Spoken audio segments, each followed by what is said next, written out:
Hi, my name is Robert Wallace. Thank you so much for coming to this recorded talk today. I'm going to be talking about a project I'm working on called Obstacles and the Social Constitution of Agency.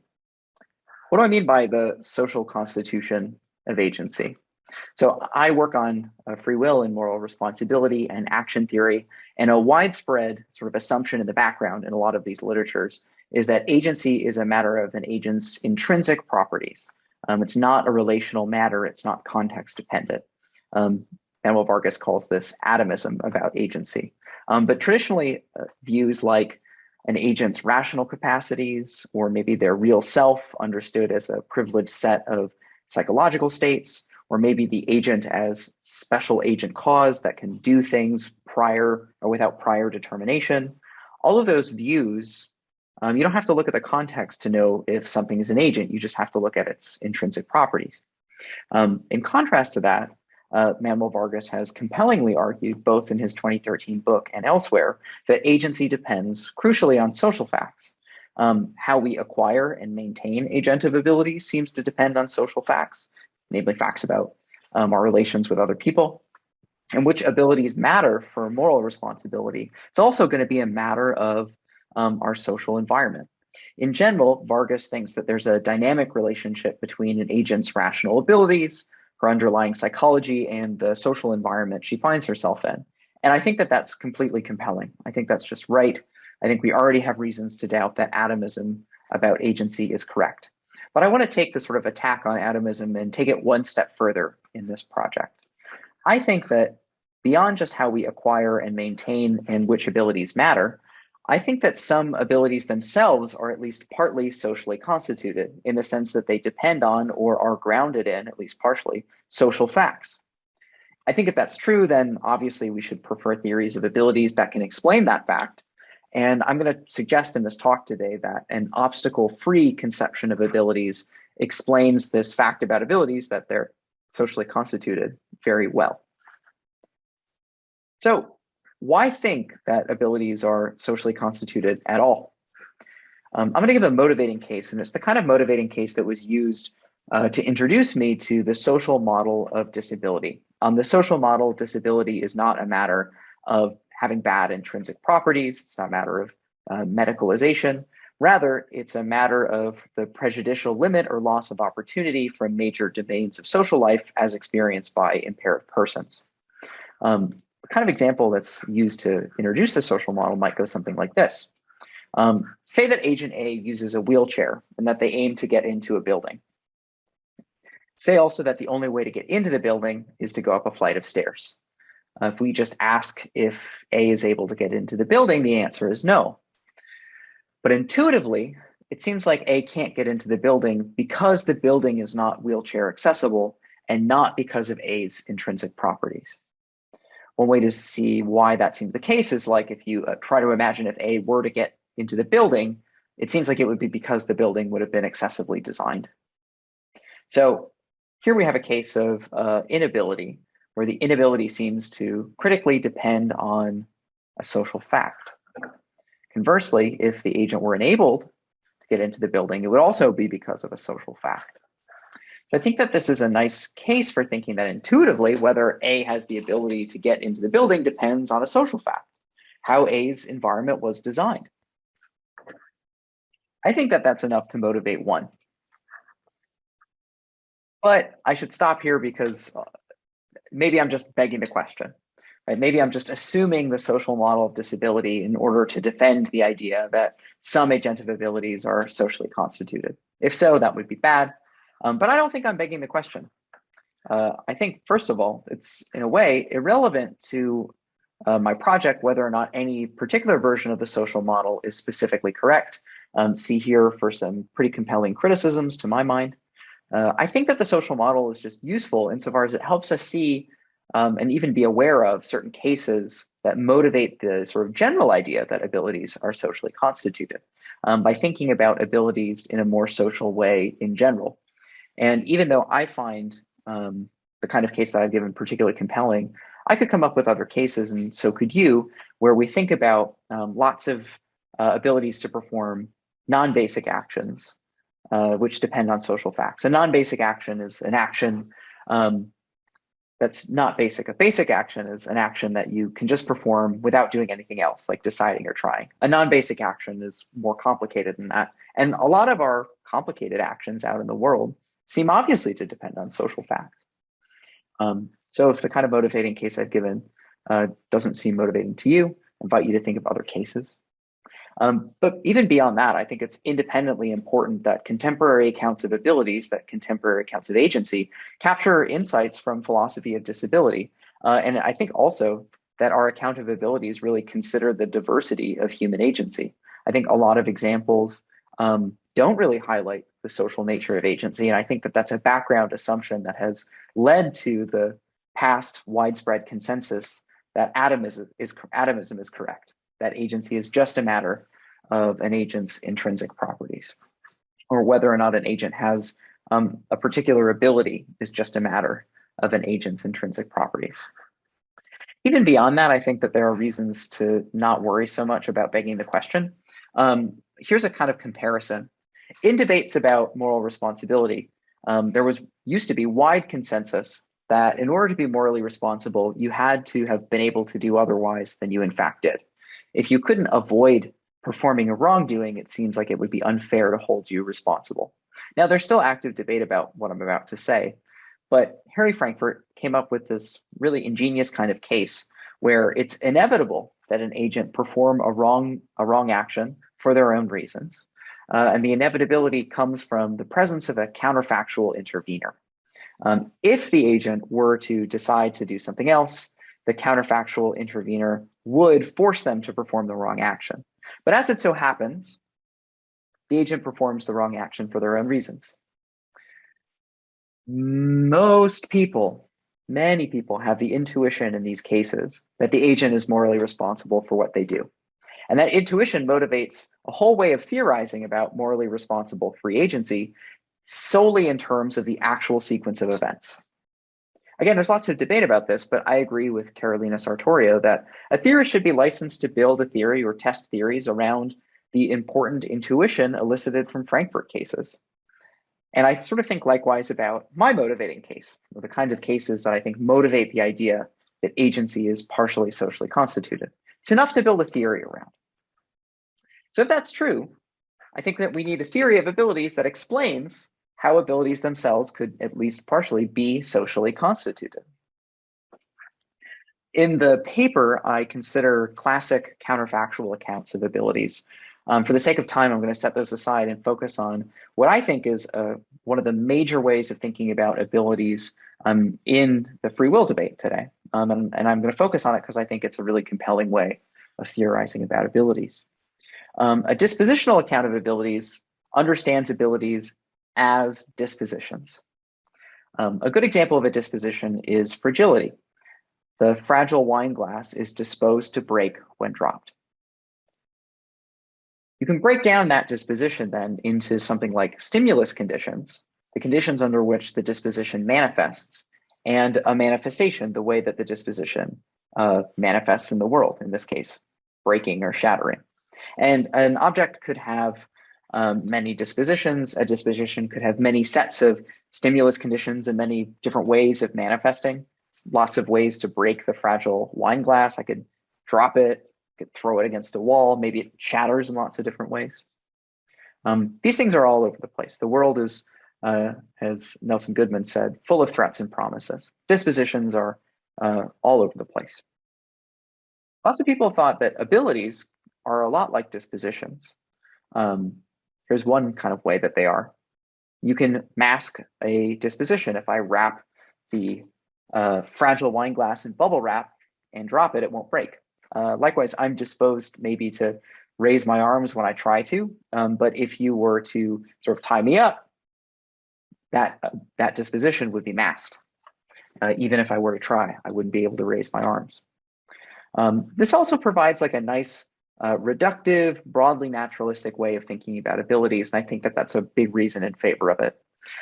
Here's a gloss. Lots of different ways to go here, but in general, the idea is to be able to phi is to be disposed to phi, where you're disposed to phi if you phi when you try, or if you have sufficient reason to, something like that. Great way of thinking about abilities. The problem is I don't think it's obviously suited to capture the social constitution of abilities. The reason why is that many dispositions, most dispositions, are intrinsic to their bearers. This might be a truism about disabilities, that they're intrinsic to their bearers. The fragility of the glass is just a matter of the glass's maybe intrinsic causal structure. It's not a matter of how the glass is relating to anything else. So at least without saying more, dispositional accounts of abilities seem to locate abilities wholly in their bearers, barring further explanation. That seems quite problematic. One way around this is to do what Vargas does and think about agency as not solely being a matter of an agent's intrinsic properties, but that still leaves this problem about abilities and their being socially constituted themselves kind of unanswered. I think this is related to a criticism. This sort of problem of intrinsicness is related to a criticism about what sense of ability can be explained in terms of dispositions. And Whittle and Randolph-Clark have suggested that it's the wrong sense. So I think we can think about abilities as being on a scale of modal strength. So you can simplify if you just in fact phi. Maybe it's lucky or chancy or totally a fluke. And maybe there's a very strong sense of ability, that an all-in sense of ability, where you can ensure that you phi if you're able to phi. I think a lot of debates about abilities are kind of focused on a useful distinction in the middle, and it's the distinction between a general ability being put together in a way so that you can do something, and a specific ability, having the general ability and having the opportunity to exercise that general ability. I think that dispositions are plausible explanations of general abilities, but they're not plausible explanations of specific abilities, as Ann Whittle and Randolph-Clark and more recently Barbara Vetter have argued. I'm happy to talk more about that in Q&A, but you can see why, right? A general ability is sort of just a matter of an agent's intrinsic properties. It's not a matter of the broader environment, but a specific ability seems to involve something more than that. So I think we're focused on specific abilities, or we should be, when we think about abilities sort of in general. Of course, ability talk is flexible, as Lewis points out, but I think specific is what we want to be focused on here. Now, all that said, is there a kind of way of thinking about abilities that is able to capture the social constitution element? I think so. I think it's a sense of ability that incorporates the notion of obstacles. Here's a gloss on the idea. An agent has the ability to phi if and only if there's no obstacle to their phi. This is very similar. In fact, this is just what David Lewis's posthumous obstacle-free analysis of ability says. And Lewis considers something an obstacle if it's a robust preventer. A preventer is something that would stop the agent from phi-ing even if the world were a little different. Dana Nelkin, in her 2011 book, also has a sort of similar notion. She likes to think about the kind of abilities that you have that no one is interfering with. Right? So there's this kind of sense of abilities that's you can do it if there's no obstacle to you doing it. I think more needs to be said. Maybe this is just a partial analysis, but I think thinking in the obstacle-free sense allows us to powerfully explain what's happening in our motivating case. So when we think about, like, just ask, what is the relevant obstacle? The thing that robustly prevents A from being able to get into the building. Plausibly, I think the most similar possible worlds where A can get into the building, that is to say, in which there are no robust preventers, are worlds where the building is wheelchair accessible. So I think that an obstacle-free analysis of abilities gets the intuitive answer in the motivating case. The relevant obstacle to A's getting in the building is the building. When we imagine the space of possible worlds, the preventer that if we were to remove would enable A to get into the building is a feature of the building. So I think the obstacle-free analysis easily explains the social constitution of abilities. Many obstacles are social facts. Excellent. Right. We've sort of vindicated the first idea that obstacles or that abilities are socially constituted, because many robust preventers will be social facts. All right, well, that's only one view. And I think that there's growing suspicion of counterfactual dispositional approaches to abilities altogether.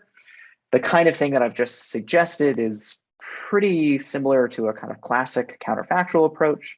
I think there's reasons to be skeptical here, and I'm happy to talk about them in Q&A. But if you didn't like that sort of simple, oh, there's no obstacle, you can do it sort of view, I don't think that's actually a problem, because I think the best causal view of abilities, the best views of abilities in terms of causation and not in terms of counterfactuals, can actually also capture the social constitution of agency. Let's start by looking at a causal account of free will. Carolina Sartorio says that free agency abilities supervene on the relevant parts of the actual causal sequence of events. On her view, an agent's free will is just a matter of the reasons, and importantly, the absence of reasons that cause an agent to act. Most people think that absences can be causes. So that's how she understands free will. And I think that that's a natural extension of the causal theory of action. Now, on that kind of view, everything is a matter of the actual causal sequence of events. Whether or not an agent is able to do something is a matter of essentially what causes what. It turns out that on a view like that, you can actually very easily accommodate the social constitution of abilities. Sartorio says that actually what an agent is able to do is plausibly going to depend on obstacles. Obstacles and the absence of obstacles, you might think, partially determine the relevant parts of the actual sequence of events that bring about an agent's actions on which her abilities supervene. So if I want to get into the office, but there's some obstacle, there's a roadblock, let's say, I can't drive in, and I didn't bike, I drove my car, well, then I can't go in, I can't get in, right? Plausibly, the kinds of reasons that I'm going to have, in the absence of reasons that I have, the things that directly cause my actions, are going to depend on the presence or absence of obstacles in my environment. And I think here, if we think about obstacles as robust causal preventers, things that cause something not to happen, even if the world were just a little different, you get this really nice way of thinking about abilities as socially constituted, perhaps even in a more direct way than even the sort of obstacle-free Lewis-style analysis that I considered earlier.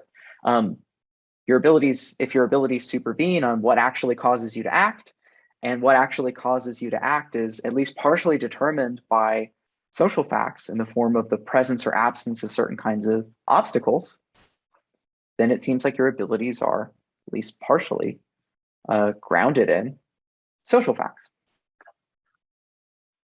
So I think then that we can accommodate the idea that abilities are at least partially socially constituted very well by thinking about an obstacle-free sense of abilities. Now, I have only talked about